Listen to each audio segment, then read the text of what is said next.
بن آوازن۔ تو بحیثیت صوفی آپ کا زیادہ تعارف ہے، لیکن انہوں نے بتایا کہ الحافظ المفسر الفقی، کہ حافظ تھے، مفسر تھے، فقی تھے، نحوی تھے، لغوی تھے، ادیب اور کاتب تھے۔ القشیری الشجاع البطل، بہت دلیر تھے، بطل، بطل نڈر بے باک،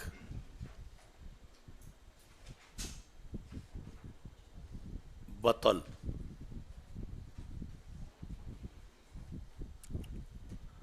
لم یارا مثل نفسہ،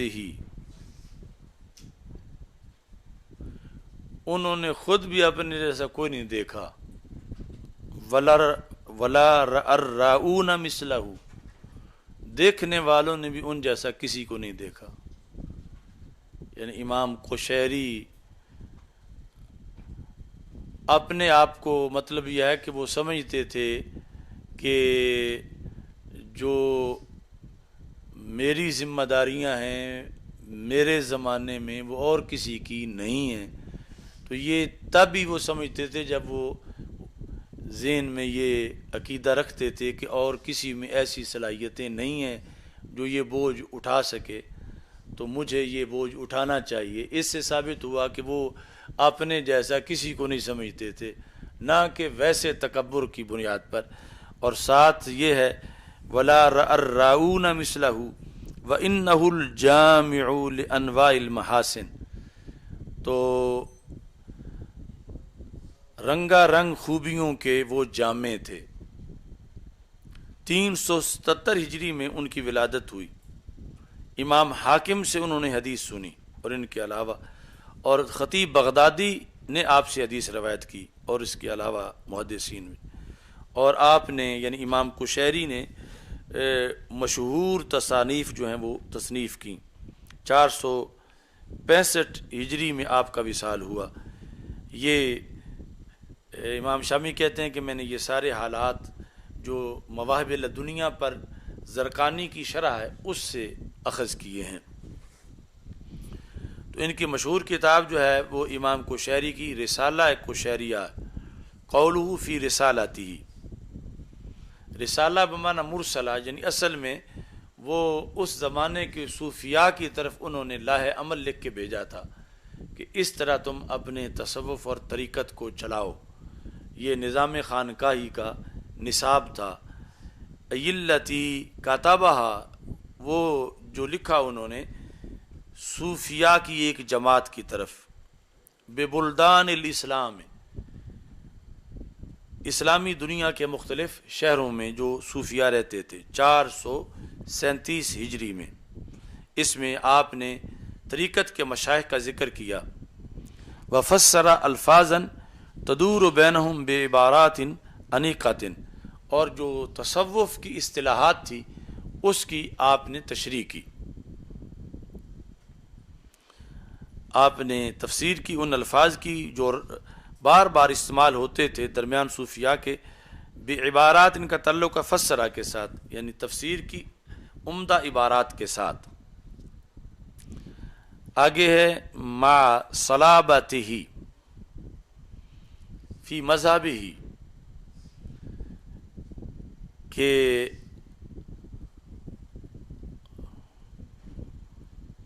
باوجود اس کے جو آپ کو مذہب میں پختگی حاصل تھی اور اس کے ساتھ طریقت میں تقدم حاصل تھا۔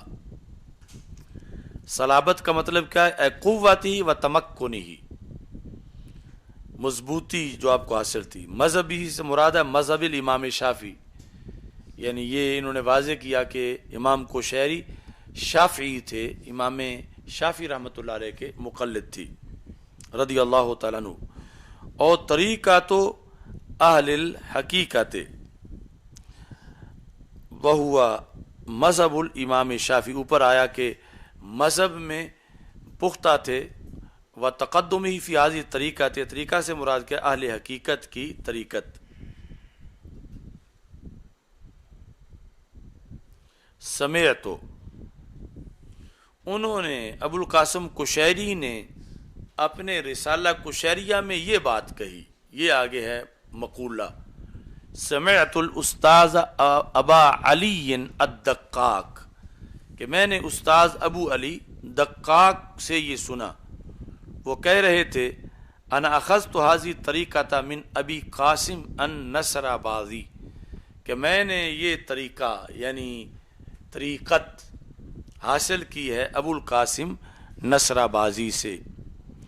وقال ابو القاسم انا اخذتها من الشبلی، میں نے یہ طریقت حاصل کی ہے شبلی سے، شیخ شبلی، یعنی ایک تو ہے نا یہ شبلی نعمانی، یہ دیوبندی تھا، تو یہ شیخ شبلی وہ متقدمین میں ہے صوفیاء کے اندر۔ وَهُوَ آخَذَهَا مِنَ السَّرِّ السَّقَطِ، انہوں نے طریقت حاصل کی تھی سری سقطی سے۔ سقطی اس کو کہتے ہیں جو گرے پڑے لوہے وغیرہ اٹھا کے اکٹھا کرتا ہو، یعنی یہ ان کا ویسے ایک مشغولیت تھی، لیکن اصل میں اہل تصوف تھے۔ انہوں نے طریقہ کس سے حاصل کیا، یعنی وہ کس کے مرید تھے؟ دوسرے لفظوں میں معروف القرخی، وَهُوَ مِن داؤد الطائی، یعنی یہ اوپر وہی سند ہے جو ہماری سند ہے بغداد شریف والی، اسی ترتیب کے ساتھ۔ وَهُوَ أَخَذَ الْعِلْمَ وَالطَّرِيقَةَ، اور داؤد طائی جو ہیں انہوں نے علم اور طریقت کو حاصل کیا تھا من ابی حنیفہ تھا، امام اعظم ابو حنیفہ سے۔ یعنی یہاں سے پتہ چلا کہ امام اعظم ابو حنیفہ فقہ کے بھی مقتدا ہیں اور ساتھ تصوف کی بھی مقتدا ہیں، کیونکہ دونوں طریقے انہوں نے امام سے علم بھی اور طریقت بھی۔ نیچے شرح میں سمیت و مقول القول، کہ یہ جو قال آیا ہے قال الاستاذ، اس کا یہ مقولہ ہے۔ وابو علی هو الحسن بن علی الدقاق، ابو علی کون ہے؟ حسن بن علی الدقاق۔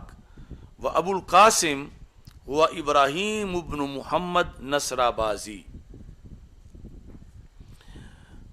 زال کے ساتھ، یعنی یہ چونکہ متشابہ لگ سکتا تھا، جس طرح ہم کہتے ہیں کہ فیصل آبادی، تو یہ کوئی دال نہ ہو، تو انہوں نے کہا کہ یہ زال کے ساتھ ہے، نصر آبادی۔ شیخ خراسان، جاورا بمکہ تھا ومات بہا، مکہ شریف میں 367 میں ان کا وصال ہوا۔ شبلی کون ہے؟ هو الامام ابو بکر، امام ابو بکر۔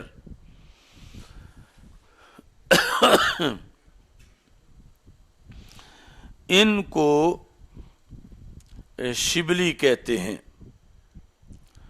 امام ابو بکر دلف الشبلی البغدادی المالکی المذہب، یعنی یہ فقہی طور پر مالکی تھے، یعنی یہ آپس میں پیر مرید جو ہیں فقہی طور پر ان میں تفاوت بھی تھا، کہ کوئی حنبلی شافعی کا مرید ہے، کوئی شافعی حنفی کا مرید ہے، یعنی فقہی طور پر اگرچہ اختلاف تھا لیکن طریقت میں وہ ایک دوسرے کے مرید تھے۔ صاحب الجنیدہ، یہ شبلی جو ہیں حضرت جنید بغدادی کے شاگرد ہیں، 334 ہجری میں ان کا وصال ہوا۔ سری، جن کو ہمارے عرف میں سری سقطی کہتے ہیں، تو سری السقطی ہوا ابو الحسن بن مغلس السقطی، خال الجنید، یہ جنید بغدادی کے ماموں ہیں۔ وہ استاذ ہو، اور ان کے استاذ بھی ہیں، جنید بغدادی کے ماموں بھی ہیں اور استاذ بھی ہیں۔ میں نبی حنیفہ تھا، امام ابو حنیفہ سے۔ اب یہ بتاتے ہیں کہ امام ابو حنیفہ جو ہوا فارس حاضر المیدان، امام ابو حنیفہ اس میدان کے یعنی فقہ اور تصوف کے شاہ سوار تھے، فارس۔ وہ فارس حاضل میدان، تو میدان یہ اردو پنجابی میں جو لفظ استعمال ہوتا ہے اصل عربی کا ہے، فارس حاضل میدان. مثلا جس طرح تنور ہے پنجابی میں بھی تنور کہتے ہیں، اردو میں بھی، تو اصل وفارت التنور قرآن مجید میں ہے، تو اصل عربی کا لفظ ہے. تو یہ ہو بہو وہی الفاظ جو ہیں وہ مشہور ہیں. فَإِنَّ مَبْنَ عِلْمِ الْحَقِیقَةِ. اب یہ تھا کہ ان دو علوم کا آپس میں ربط کیا ہے، فقہ کا اور تصوف کا، کہ امام صاحب ان دونوں کے شاہ سوار ہیں. تو یعنی یہی جو تعجب کی بات تھی کہ چلو فقہ تو ٹھیک ہے، تو یہ تو سنے کبھی نہیں کہ امام صاحب صوفی بھی بہت بڑے تھے اور ولی بھی بہت بڑے تھے. تو انہوں نے کہا کہ فَإِنَّ مَبْنَ عِلْمِ الْحَقِیقَةِ عَلَى الْعِلْمِ وَالْعَمَلِ وَتَصْفِیَةِ النَّفْسِ، کہ جو علم حقیقت ہے اس کا مدار تین چیزوں پر ہے. علم حقیقت کا مدار ایک تو علم پر، دوسرا علم کے مطابق عمل پر، اور تیسرا تصفیہ نفس پر. وَقَدْ وَصَفَهُ بِذَلِكَ عَامَةُ السَّلَف، اور یہ تینوں چیزیں عام سلف نے امام صاحب کی بیان کی ہیں، یعنی علم بھی، عمل بھی، اور تصفیہ نفس بھی. یعنی علم تو ویسے ہی یعنی بہت زیادہ معروف ہے، اور بالخصوص استدلال،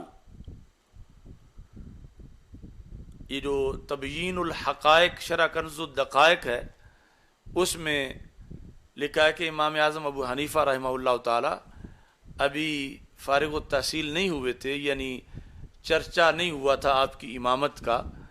تو مجلس فقہی منعقد تھی بغداد شریف میں، تو ابو جعفر دوانکی کا حلقہ تھا.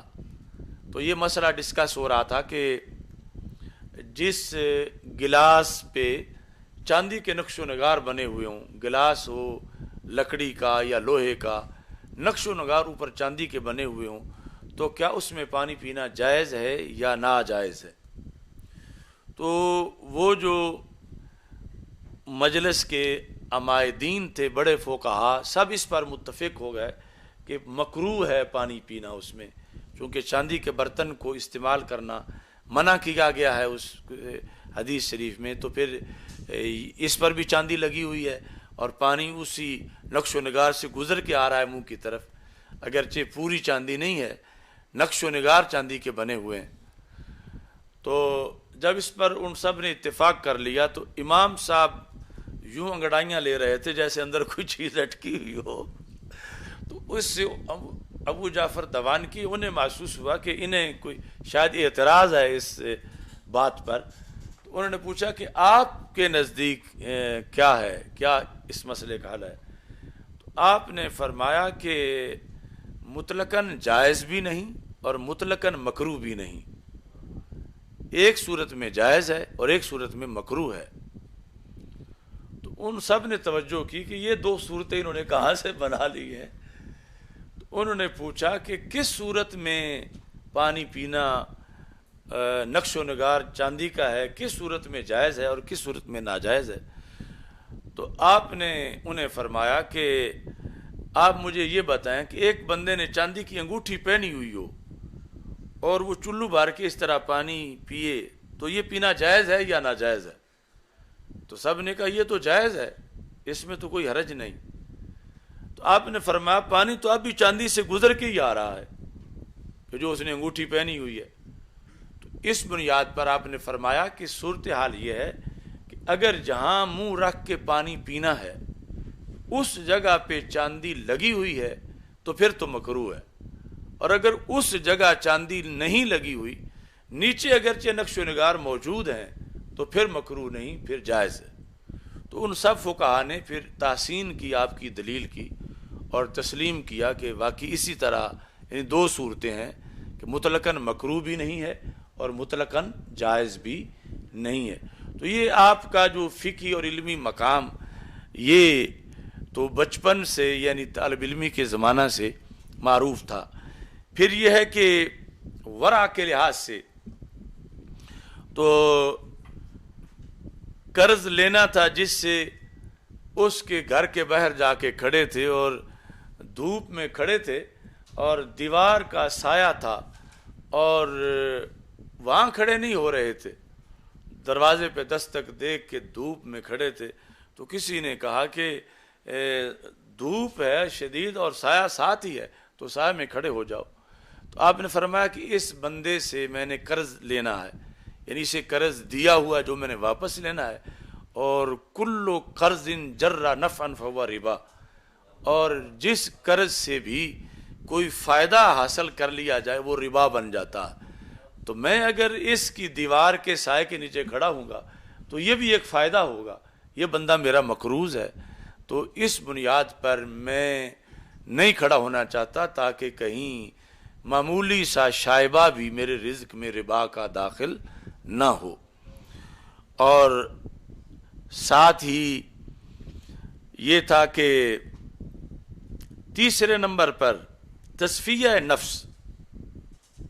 تو امام اعظم ابو حنیفہ رحمہ اللہ تعالی فقہی کام کرتے کرتے جب کسی مسئلے میں الجھن بن جاتی تھی کہ اب فیصلہ کیا کریں، تو آپ اٹھتے تھے اور 2 نفل پڑھتے تھے، یعنی وضو پہلے ہی ہوتا تھا یا پھر کرنا پڑتا تھا تو کر کے 2 نفل ادا کرتے تھے، تو اتنے میں وہ ذہن کا مطلع صاف ہو جاتا تھا.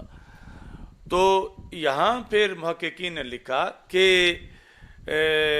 مثلا ایک ہم لوگ ہیں کہ اگرچہ بڑے بڑے گناہ کیے ہوں معاذ اللہ، پھر بھی ہم حشاش بشاش ہیں اور ہمارا جو کمپیوٹر ہے ذہن کا اس کے سگنل برقرار ہیں، ہمیں کوئی مسئلہ نہیں ہے، اور ادھر کوئی خلاف اولا کام ہوا ہے امام صاحب سے اور اتنے میں ہی وہ ونڈو بند ہو گئی ہے کہ صرف خلاف اولا کام ہونے سے، تو انہوں نے اس کا کفارہ دیا ہے، نفل پڑھے ہیں اٹھ کے تاکہ یہ سارا سسٹم جو ہے وہ صحیح ہو جائے.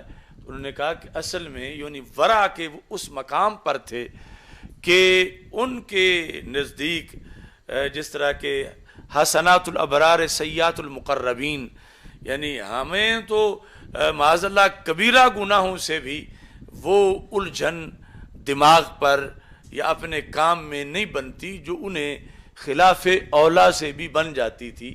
چونکہ ایک شیشہ ہوتا ہے جو اینک میں لگا ہوتا ہے اور ایک وہ ہے جو کھڑکی اور دروازے میں لگا ہوتا ہے. کھڑکی اور دروازے کے شیشے پہ بڑے بڑے داغ بھی ہوں تو گزارا ہو جاتا ہے، اینک پہ چھوٹا سا بھی ہو تو پھر بھی صاف کرنا پڑتا ہے ورنہ کچھ نظر نہیں آتا.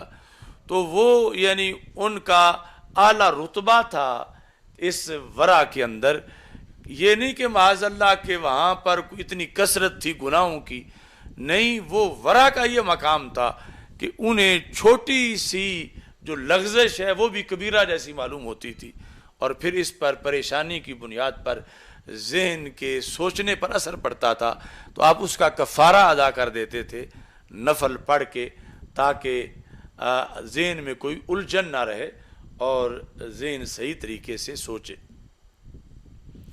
تو ایک ہوتا ہے ذہین ہونا، ایک ہوتا ہے عقل مند ہونا، اور ایک ہوتا ہے فقیہ ہونا. یہ بظاہر تو ایک ہی چیز لگتی ہے لیکن اس میں فرق ہوتا ہے. جس طرح کہ عورتوں کے بارے میں رسول پاک صلی اللہ علیہ وسلم نے فرمایا ہن ناقصات العقل والدین، عورتیں ناقصات العقل والدین ہیں. اب یہ ہے امتی ہونے کا حق کہ عورتیں یہ سنیں تو دل میں خیال نہ لائیں کہ ہمیں کیا کہہ دیا ہے، کہ سرکار دو عالم صلی اللہ علیہ وسلم بیان حق کے لیے تشریف لائے ہیں، اور یہ بھی رحمت تھی عورتوں کے لیے کہ آگے چھٹی کا بھی پھر ذکر ہے. ہن ناقصات العقل والدین، عورتیں عقل اور دین کے لحاظ سے دونوں کے لحاظ سے ناقص ہیں. مطلب کیا؟ مجموعی طور پر، ورنہ بعض عورتیں تو بعض مردوں سے کروڑوں بار افضل ہیں عقل میں بھی اور دین میں بھی. تو ناقصات العقل کیسے ہیں؟ تو رسول پاک صلی اللہ علیہ وسلم نے فرمایا کیا دیکھتے نہیں ہو کہ وہ ان دو کی گواہی تم ایک کے برابر ہے، یہ ان کی عقل کا نقصان ہے۔ اور دوسری طرف دین، فرمایا کیا ان میں سے ایک ایسی نہیں، یعنی جب وہ حیض کے دن آتے ہیں تو گھر میں بیٹھ جاتی ہے، نہ جماعت میں شریک ہو سکتی ہے اور نہ نماز پڑھ سکتی ہے، تو کتنے دن اس بیچاری کو پھر اگرچہ کتنا شوق تھا کہ میں سجدہ کروں، نہیں کر سکتی، اور پھر قضا بھی نہیں اس کی، تو یہ اس کے دین کا نقصان ہے۔ اب یہاں پر یعنی عقل کا نقصان بیان کیا، حالانکہ جب امتحان ہوتے ہیں تو رزلٹ آتا ہے کہ فلاں بورڈ میں ساری پوزیشنیں لڑکیاں لے گئی ہیں، لڑکے جو ہیں وہ پیچھے رہ گئے ہیں، تو کچھ پھر اس بات کو اس حدیث کے مقابلے میں لے آتے ہیں کہ سرکار نے تو فرمایا یہ ناقصات العقل ہیں، تو پھر یہ آگے کیسے نکل گئی ہیں، ان کاملین سے آگے کیسے نکل گئی ہے؟ تو اس کا یہ جواب ہے کہ عقل اور ذہانت یہ دو جدا چیزیں ہیں۔ عقل کا تعلق بصیرت کے ساتھ ہے اور تأثر کے ساتھ ہے۔ عورت جلد متاثر ہوتی ہے اور جلد اس کا تأثر ختم ہو جاتا ہے، اور گواہی دینے کے اندر بڑی پختگی چاہیے۔ اور مرد جو ہے، یعنی یہ جو بالجماعت بات ہو رہی ہے، جو کہ بعض تو عورتیں بھی کئی مردوں سے جو جوسب ہوں ان کے مقابلے میں ان کا عورتوں کا بھی درجہ ہے، تو اجتماعی طور پر مطلب یہ ہے کہ عورتوں کے اندر وہ پختگی نہیں جو مردوں کے اندر ہے۔ تو ہو سکتا ہے فریفتہ ہو کے متاثر ہو کے جلدی میں گواہی بھی دے بیٹھیں، پھر جلدی میں انکار بھی کر دیں، تو اس بنیاد پر وہاں دو رکھی گئیں تاکہ باہمی طور پر مضبوطی آ جائے۔ تو یہ ہے عقل، اور وہ زیادہ نمبر لے جانا وہ ہے ذہانت۔ تو بات عقل کی گئی ہے، بات ذہانت اور حافظہ کی نہیں کی گئی۔ اور باقی یہ جو سکول والے مسئلے میں یا امتحانات میں، تو یہ بھی ہو سکتا ہے کہ ایک بندہ مثلا بڑا تیز رفتار ہے خرگوش جیسا، اور دوسرا سست رفتار ہے کچھوے جیسا، مگر اگر خرگوش سویا رہا ہو تو کچھوے نے منزل پہ پہنچنا ہی ہے۔ تو اگر لڑکے جو ہیں وہ انارکلی میں ہی پھرتے رہیں اور لڑکیاں پڑھتی رہیں، تو ظاہر ہے کہ پھر انہوں نے آگے نکلنا ہے، کہ انہوں نے زیادہ ٹائم دیا ہے اپنی پڑھائی کو اور توجہ اس طرف زیادہ دی ہے، تو اگرچہ ان کے سورسز ناقص تھے لیکن ٹائم چونکہ زیادہ دیا ہے تو اس وجہ سے بھی وہ آگے نکل سکتی ہیں۔ تو یہاں پر یہ فقاہت جو ہے وہ پھر آگے ایک تیسری چیز ہے۔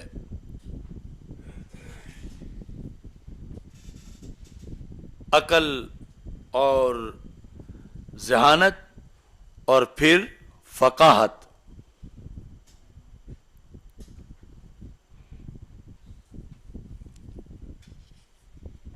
فقاہت کے لحاظ سے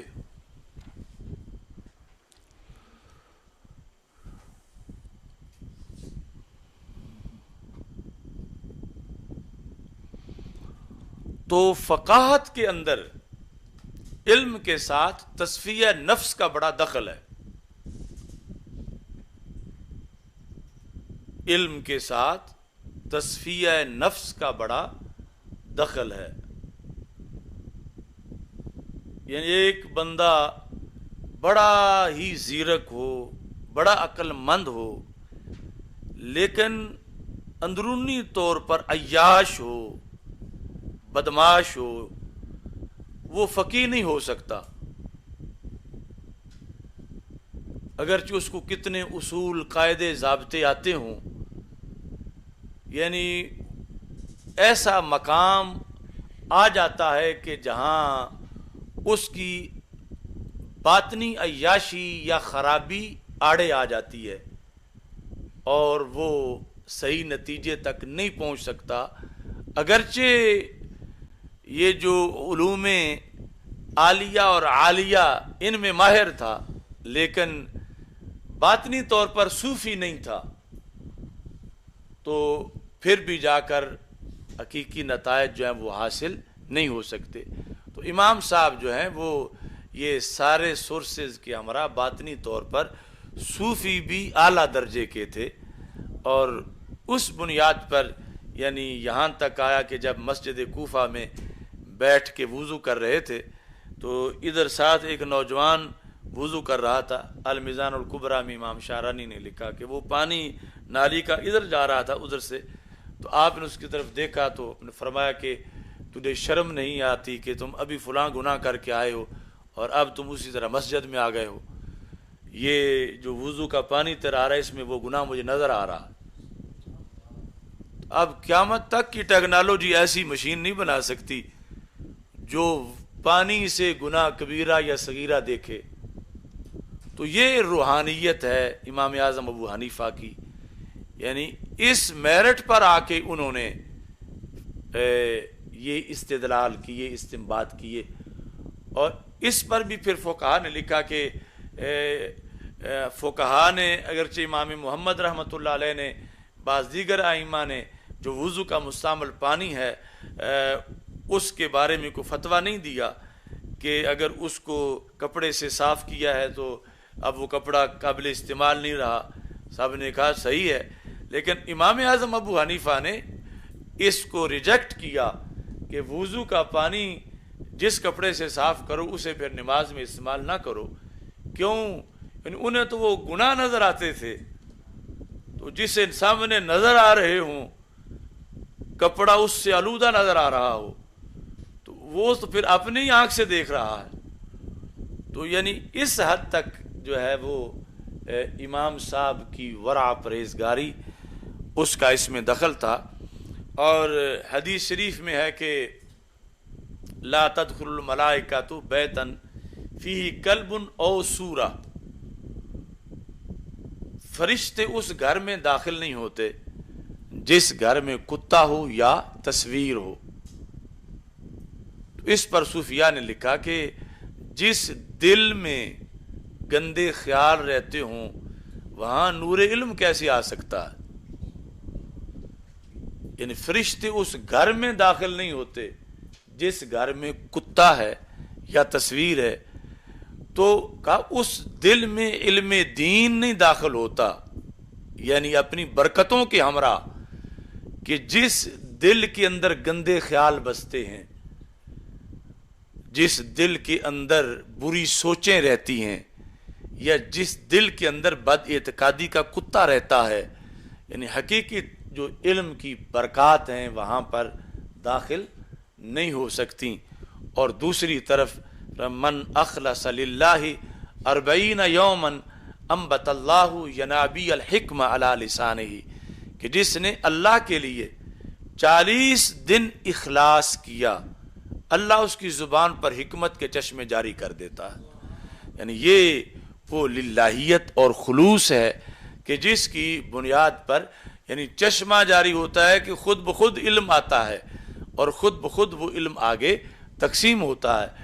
اس بنیاد پر ایک عالم, ایک خطیب, ایک مفتی, ایک مدرس اور ایک فقیہ کے لیے باطنی طور پر بھی صوفی ہونا بڑا ضروری ہے, کیونکہ یعنی اس سے ہی پھر اس کو برکات حاصل ہو سکتی ہیں اور اس کے علم کے اندر نشو و نما ہو سکتی ہے. ورنہ ظاہری طور پر جتنا بھی ہو وہ اب کتابیں لکھنے کے لحاظ سے تو مودودی نے کتنی لکھی, کتابیں لکھنے کے لحاظ سے تو قادیانی کی کتنی کتابیں ہیں. تو یہ تھا کہ وہ جو سلف صالحین کا طریقہ تھا اس سے چونکہ عدول کیا ہوا تھا, اس بنیاد پر کچھ لوگ جب مجددین کی بات کرتے ہیں تو کچھ کہتے ہیں کہ دیکھو فلان نے کتابیں اتنی لکھی لا اس کو مجدد مان لو. تو جب ہم ماضی کے اندر دیکھتے ہیں تو یقیناً کتابوں کے بھی بڑے اثرات ہوتے ہیں اور اس پر بھی میرٹ بنتا ہے. جس طرح کی اعلیٰ حضرت رحمۃ اللہ علیہ کی کتب ہیں اور وہ نقل در نقل نہیں, اس میں استدلال ہے, اس کے اندر اپنا ایک وزڈم ہے, اجتہاد ہے, اور آج تک آپ کی کسی ایک کتاب کا بھی کوئی جواب نہیں لکھ سکا، لیکن محض یعنی کچھ یہاں سے لے کے یا کچھ وہاں سے لے کے کتابیں لکھتے جانا، اکٹھے کرتے جانا، جمع کرتے جانا، یہ معیار تجدید نہیں، چونکہ مجدد کے لیے سب سے پہلے یہ ضروری ہے کہ انسان صحیح ہو، یعنی بندے کا بیٹا ہو، پھر مومن کامل ہو، اور اس کے بعد پھر جو ہے وہ شرع کا یوں پابند ہو، یعنی وہ مداری قسم کا نہ ہو۔ اب طاہر القادری جیسا بندہ، وہ تو ایک مکمل انسان بھی نہیں، چہ جائے کہ اسے آگے تجدید کا منصب دیا جائے، کس بیس پہ کہ کتابیں اتنی ہیں یا اتنے ملکوں میں کام ہو رہا ہے، اتنے ملکوں میں شاخیں ہیں۔ چونکہ مجدد جو ہے وہ اگر زمانے کی روش کے ساتھ بدلے تو پھر وہ سواری ہے زمانے کی، اور مجدد وہ ہوتا ہے کہ جو زمانے کی روش بدلتا ہے، خود نہیں بدلتا اور زمانے کا رخ بدلتا ہے۔ اگرچہ بطور فرض اس نے ایک کتاب بھی نہ لکھی ہو، اگر وہ زمانے کو بدل دے صحیح جانب، مطلقاً بدلنا مراد نہیں، قرآن و سنت کی روشنی میں، تو وہ ایک تجدید قرار پائے گی۔ اب مجدد الفسانی رحمۃ اللہ علیہ آپ کے مکتوبات شریف اور چند چھوٹی چھوٹی کتابیں ہیں، تو کتابیں تو 50 بھی نہیں بنتی، لیکن تجدید انہوں نے 1000 سال کی ہے، کہ ان کا کردار بولتا ہے، ان کی زندگی میں امر بالمعروف اور نہی عن المنکر کا جو ان کا طریقہ تھا، اور ایک اعلیٰ اقدار تصوف کی ان کی ذات کے اندر موجود تھیں، تو یہ چیزیں سب سے پہلے دیکھی جاتی ہیں، اور اس کے بعد جو ہے وہ یہ کہ یہ اثرات کس ذریعے سے لوگوں تک پہنچے اور آگے کتنے دیر پا ثابت ہوئے، وہ ساری چیزیں بعد میں کاؤنٹ کی جاتی ہیں۔ تو اس بنیاد پر یہ انہوں نے یہاں پر لکھا امام اعظم ابو حنیفہ رحمۃ اللہ علیہ کے لحاظ سے کہ یہ ساری چیزیں جس پر مدار ہے علم حقیقت کا، یہ بدرجہ اتم امام اعظم ابو حنیفہ میں موجود تھیں، اور یہی وجہ بنی فقہ حنفی کی مقبولیت کی، ورنہ امام تو اور بھی بڑے تھے جن کی کاوشیں بھی بڑی تھیں، کتابیں بھی بڑی تھیں، لیکن ان کی فقہ ان کی زندگی میں ہی فوت ہو گئی، یا 10 سال بعد فوت ہو گئی، یا 50 سال بعد فوت ہو گئی، اسے دوام ہی نہیں ملا۔ یعنی یہ نہیں کہ کوئی اس دین میں صرف 4 امام ہی پیدا ہوئے ہیں، اس میں ہزاروں امام پیدا ہوئے ہیں، لیکن کعبے کے گرد 4 مصلے جن کے بنے، انہیں رب نے قبولیت تامہ عطا کی۔ یعنی آگے ان کی فقہ رائج ہونے کے لحاظ سے پھر یہ 4 کے اندر فقہ کا حصر ہوا کہ قبولیت کس انداز میں آگے ان کے افکار کو ملی ہے۔ اچھا جی، وقد وصفوا بذلك عامۃ السلف، عمومی سلف نے آپ کی یہ تعریفیں بیان کی ہیں امام اعظم ابو حنیفہ کی۔ اب اس کی مثال دیتے ہیں۔ فقال احمد بن حنبل فی حقہ، امام احمد بن حنبل نے شان ابی حنیفہ میں یہ کہا، انہ کان من العلم والورع والزہد وایثار الآخرۃ بمحل لا یدرکہ احد۔ علم، ورع، زہد اور دنیا پر آخرت کو ترجیح دینے کے لحاظ سے امام اعظم ابو حنیفہ اس مقام تک پہنچے ہوئے تھے جہاں اور کوئی نہیں پہنچ سکا۔ مراد تو یہی ہے کہ آپ کے ہم عصر اور بعد میں، یعنی صحابہ رضی اللہ تعالی عنہم سے تقابل مراد نہیں ہے۔ اب یہ خود ایک فقہ کے بانی ہیں امام احمد بن حنبل، لیکن امام اعظم ہے، کہتے ہیں کہ بے محل موصوف ہے، لا یدرکو احد صفت ہے کہ آپ اس درجے پہ ہیں کہ جہاں اور کوئی نہیں پہنچ سکا۔ وَلَقَدْ ضُرِبَ بِالسِّيَاطِ، اب وہ بات سامنے آ گئی، یعنی استدلال، فقاہت اور تدوین، لیکن فوراً ساتھ کردار. اگر ہزاروں مسائل بھی اخذ کر لے مگر لٹو کی طرح پھر جائے تو وہ بات نہیں بنتی. تو کہتے ہیں کہ امام احمد بن حنبل کہتے ہیں وَلَقَدْ ضُرِبَ، آپ کو مارا گیا. کس کو؟ امام اعظم ابو حنیفہ کو. بِالسِّیَاطِ، صوت کی جمع ہے، کوڑوں کے ساتھ. کس جرم میں مارا گیا؟ لِيَلِيَ الْقَضَاءَ، کہ آپ جسٹس بن جائیں، سرکاری جج بن جائیں. انکار پر مارا گیا. ایک تو یہ ہے نا کہ درخواستیں لے کر حکومت کے سامنے حاضر، ہمیں لگاؤ ہمیں لگاؤ. تو امام صاحب کو اس لیے مارا گیا کہ آپ نے کہا میں حکومت کا منصب قبول نہیں کروں گا، حکومت کا منصب میں قبول نہیں کروں گا. اب حکومت چاہتی تھی کہ اگر امام اعظم ابو حنیفہ ہمارے وزارت میں آ جائیں تو پھر ہماری بلے بلے ہے کہ اتنا بڑا زمانے کا امام جو ہے وہ ہمارے ساتھ رہتا ہے، وہ ہمارا معاون ہے. تو امام صاحب بیٹھے تھے مسجد کوفہ میں، تو سرکاری ٹیم آ گئی. ابو جعفر منصور اس وقت تھا، عباسی حکمران. تو آیا کہ تمہیں جو سلطنت کی طرف سے اس وقت مسلمانوں کا بادشاہ ہے وہ کہتے کہ تم قاضی القضات ہو. تو آپ نے فرمایا نہیں میں نہیں. اس نے پھر وفد بھیجا، بڑے بڑے زیرک لوگ قائل کرنے کے لیے بھیجے. امام صاحب نے کہا میں اس کا اہل ہی نہیں ہوں کہ میں جج بنوں. تو انہوں نے کہا یہ آپ کیا فرما رہے ہیں، آپ نہیں اہل تو اہل کون ہے؟ آپ کو سارا قرآن و سنت کا پتہ ہے، ہر مسئلہ جانتے ہو. تو آپ نے فرمایا میں کہہ رہا ہوں نا میں اہل نہیں، تو تم کہتے ہو میں اہل ہوں، تو لہذا میں نے جھوٹ بولا. تو جو جھوٹا ہو وہ قاضی کیسے ہو سکتا ہے؟